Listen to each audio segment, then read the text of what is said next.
You are most welcome to another exciting review of The Power of Self-Discipline, No Excuses by Brian Tracy. And today we're going to learn the secret to building wonderful and lasting friendships and relationships. So this chapter 20, is titled Self-Discipline and Friendship. Let me read this quote to you by Harry Brown. It says, everything you want in life has a price connected to it. There is a price to pay if you want to make things better, a price to pay for leaving things as they are, a price for everything, says Harry Brown.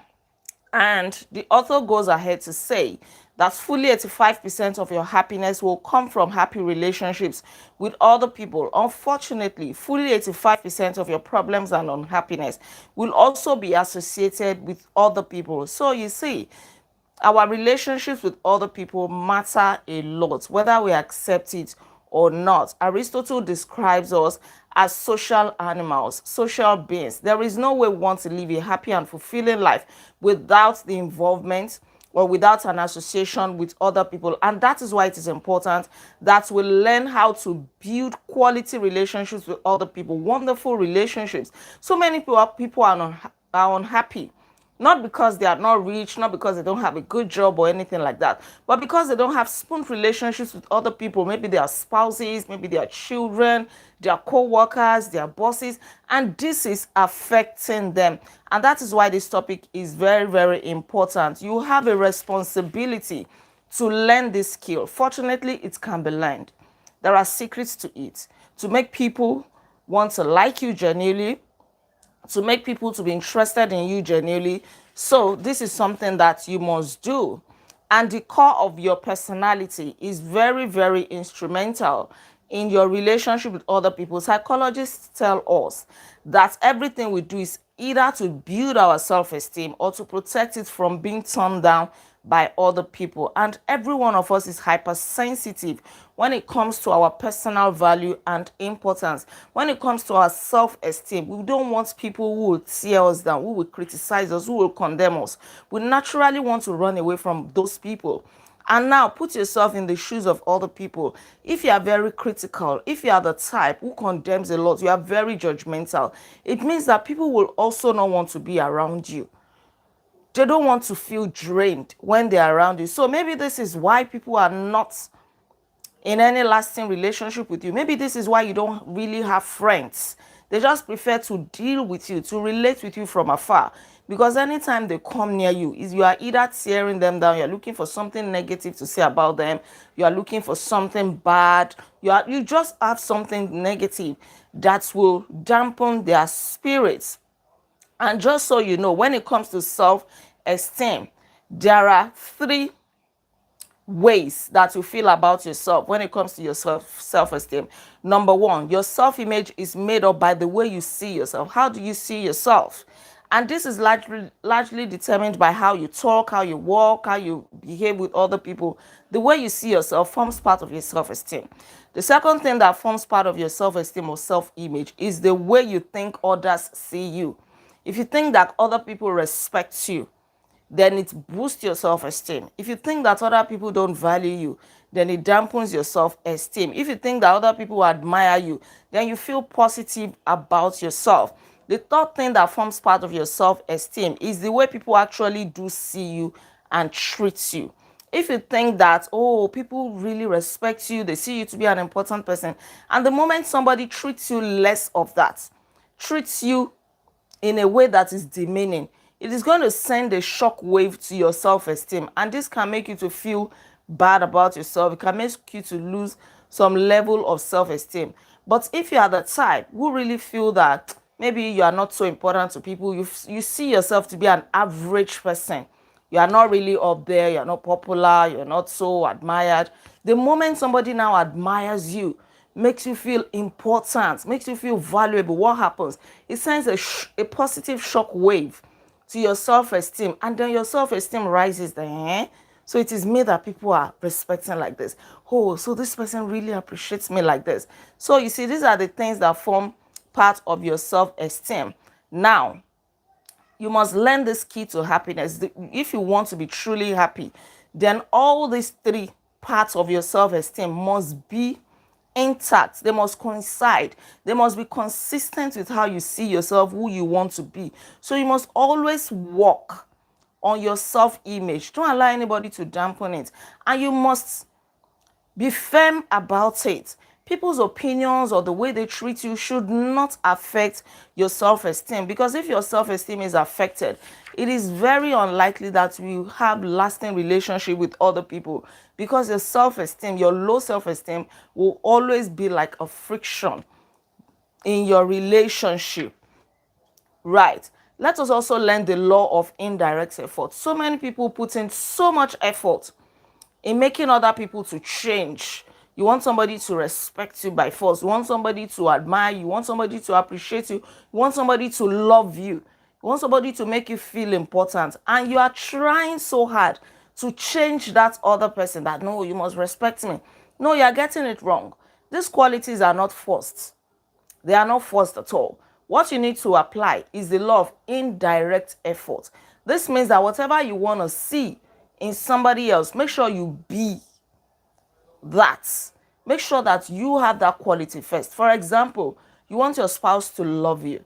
Maybe you're always complaining, oh, he doesn't love me, he doesn't buy me gifts, he doesn't. Now, show so much love to your spouse, and then that love that you seek will come to you. If you're always complaining that your spouse does not buy you gifts, oh, he's too stingy, leave him. It's not by forcing him, or at least you can't force him to the shops if he doesn't want to buy. Now, what you want to see, the acts of giving that you want to see in your spouse, then you imbibe it. Buy your spouse gifts, shower him or her with gifts, and then naturally, through the law of indirect efforts, it begins to reciprocate. If you want somebody to smile at you, you cannot force them and say, smile at me. No, that's not it. You smile at the person, and they will naturally smile back at you. So you must get out of yourself. You must get rid of self-centeredness. You must get out of your own preoccupations in order to get into other people and how they might be thinking and feeling. So the secret to building and maintaining wonderful friendships and relationships is simple. It is for you to practice the law of indirect effort in every interaction with other people. Become what you want them to do to you. You want somebody to respect you, respect that person. And the person will likely, in fact, most likely, respect you back if something is not wrong with them. If you want people to be impressed by you, impress them first. That is the way it works. You want somebody to raise your self-esteem, raise their self-esteem. We learned in a book, in one of the other books that we have reviewed previously, and now it is being reiterated in this book, that the highest needs of humans is not food, is not water, is not shelter, it is the need for importance. We all want to feel important. So if you can make somebody feel important, you have won their hearts. They will always want to be around you, because what that does to them is that it raises their self-esteem. You create a positive environment, a thriving environment. You make them happy. So since you have this need of importance as well, whenever you practice the law of indirect effort, you will focus on making other people feel important. And what happens? They will also make you feel important. So when you raise the self-esteem of other people, they do it to you as well. So we must learn these 7 ways to make people feel important. Number 1, accept people the way they are. People cannot always be like you. You will find somebody that shocks you, or that, don't judge, don't criticize, don't destroy their self-image. Accept them the way they are. Tolerate people. No matter what you do or say, some people can never change. Some people can never behave the way you want them to behave. So learn to accept people. You give yourself a lot of headache by trying to change people, because the actual fact is that you can never change anybody. If somebody does not want to be changed, there is nothing you can do. One of the deepest cravings of human nature is to be accepted by other people without judgment, without evaluation, without criticisms. Unfortunately, many people are judgmental. They are too critical. They just want to point out what is wrong in other people and with them. Number 2 way to make people feel important is to show appreciation for others. A simple but genuine thank you will go a long way. Somebody has done something for you, say thank you. Show appreciation. In fact, blow it out of proportion like they've done something so big and wonderful. You will raise their self-esteem. They will feel so important. And thank you is a universal language. It doesn't matter where you go. People appreciate it when you are thankful. So this is something that you must learn. Thank you has a magical effect on people. Number three way to make people feel important is to be agreeable. Don't always be argumentative. Don't always find something to tackle or attack in other people whenever they are speaking with you. Sometimes all you just need is to nod, is to acknowledge what they are saying. Even if you know better than them, you still need to listen. You still need to agree with them. In fact, even if everything they are saying is not right, still agree with them in some ways to a large extent. If you now want to bring a contrary opinion, say it in a very diplomatic and in a nice way. Be agreeable. Don't be the person that is always finding faults. Agree with people. If you are not used to this, start practicing it. Sometimes you just have to let it slide. You don't always have to show that you are more knowledgeable or that you disagree with them and all of that. You should just make people not want to be around you because they will feel that like you drain them. When you agree with them, you make them feel important, that yes, they are also knowledgeable and all of that. Number four, show admiration. Abraham Lincoln said that everybody likes a compliment. So show admiration for people. Compliment what they are wearing. Compliment their appearance. Compliment their accomplishments. Compliment who they are becoming. Oh, you are becoming so respectful these days. Oh, I like the way you walk. Oh, I like your green top. Oh, I like the way you made your hair. Look for something good. No matter how ugly somebody may be, there is still something nice to compliment about the person.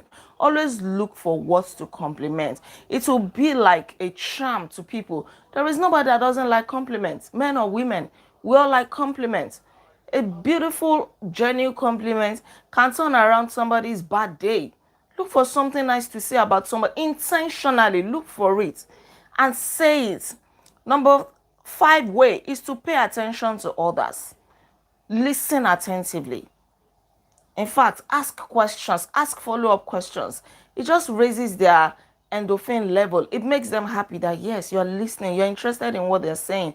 It's not every time you'll interrupt or you always want to make your point. Listen attentively, pay attention to the spoken and unspoken words of people. Number six, never criticize, condemn, or complain about anything, whether directly or indirectly. If you have a contrary opinion, like I said, look for other ways to say it. It may not even be immediately, such that when you are now saying it at another time, the person may not know that it is in response to what he or she has done. Always try to avoid criticism. In one of the books that we read previously on how to win friends and influence people, yes, one of the strong arguments of that book is do not criticize. Don't criticize people. If you criticize people, you will likely lose them, especially destructive criticism.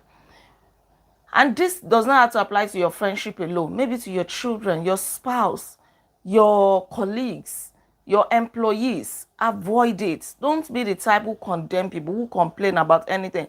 It can be very harmful to people. It destroys their self-esteem and they will never want to be around you. It doesn't. You don't put them in a good feeling by doing that.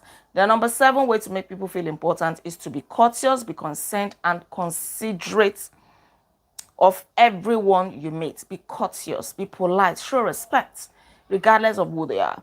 Be concerned. Ask about how they're doing, how are their children. Have they now found a job? Oh, you told me the last time you're not feeling fine. I hope you're okay. Oh, I hope you're enjoying this new location. How is your job? Be concerned. Then be considerate. You can refer to this as the 3 C's and then practice them with everybody you meet. The third C is to be considerate. Practice consideration. Discipline yourself to do and say things to people that make them feel more valuable and important. And lastly, before we go, when you meet people for the first time or again after a period of time, ask them how they are, then listen closely to their answers and make sure that people always leave your presence better than when they come into your presence. Always make them feel better. Don't make people feel dejected. Don't make them feel less valuable, less important, or less human. Please, let us be very, very intentional about it. I know that sometimes we are dealing with our own issues. We are dealing with, so many things. But in the midst of that, let us be nice. Yes. Nice is also one of the things mentioned in this book. People do business with those who are nice to them. You go to a restaurant where the attendants are nice to you. You want to board a plane, or you want to fly with an airline that has nice services. You want to be around nice people, people who compliment you, who say nice things about you, who are considerate, who are courteous. We all like that. It is a natural thing. So think of yourself and then make sure that you make others feel exactly how you want them to feel. This is how to build lasting relationships, lasting friendships with people, regardless of who they are. Look for ways to raise people's self-esteem and reinforce their self-image. Don't be the one who pull people down. Don't be. Do your best, do your quota to make somebody smile, to make somebody feel better. And you know what? All of that is going to come to you in multiple folds, right? Yes, emotional intelligence is one key word in all of this that we have learned tonight. Thank you so much, ma'am. All right, thank you so much for joining me on the review tonight. Don't forget to like this video, share your comment with me, and please subscribe to this channel in case you're yet subscribed. I remain Olaide Agbaje, also known as First Lady, and on this channel, I inspire you to live intentionally. I'll come your way tomorrow, as we review the last chapter of this book, Self-Discipline and Peace of Mind. As we go into 2026, your peace of mind is very, very important. You don't want to joke with it. And make sure you don't miss tomorrow's review, Self-Discipline and Peace of Mind. I'm going to see you. And until then, be intentional. Bye.